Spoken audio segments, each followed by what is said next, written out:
મારું નામ દેવકાંતભાઈ મોતીલાલ રાવલ. હું કંટાળ હનુમાનજી મહારાજનો પૂજારી છું. આજ રોજ સવારે મંદિરે આરતી પૂજા કરવા માટે આવેલો તો જોયું તો અંદરની અને બહારની પેટીના લોક તોડેલા હતા. એ જાણ કરવા પોલીસ સ્ટેશને જાણ કરી કે ભાઈ તાળા તૂટે છે. પછી પોલીસ તપાસમાં આવશે એટલે તપાસ કર્યા પછી આગળની કાર્યવાહી કરશે. આ સિવાય બીજો કોઈ તાળા તૂટેલા? આ છે રામદેવપીર મંદિરની સામે પણ એક તાળું તૂટેલું છે.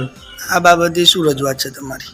આ બાબતે અહીંયા કોઈ સ્ટાફ મૂકવામાં આવે, પોલીસ સ્ટાફ નાઇટમાં દિવસે, એ અમારી રજૂઆત છે. પહેલાં પણ રજૂઆત કરવામાં આવેલી હતી પણ હજી સુધી કોઈને ધ્યાન પર લીધેલું નથી.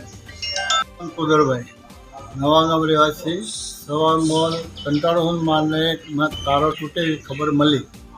મિત્ર જોવા ગયા તો મંદિરના બધા તોડી નાખેલો.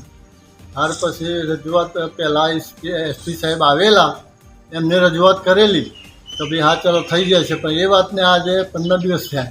શાની રજૂઆત કરી હતી? કે સાહેબ અહીંયા એક હોમગાર્ડની બધી જરૂર છે એમ.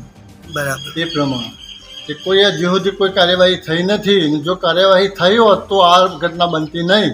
તો આ બાબતે યોગ્ય કાર્યવાહી થાય એવી અમારી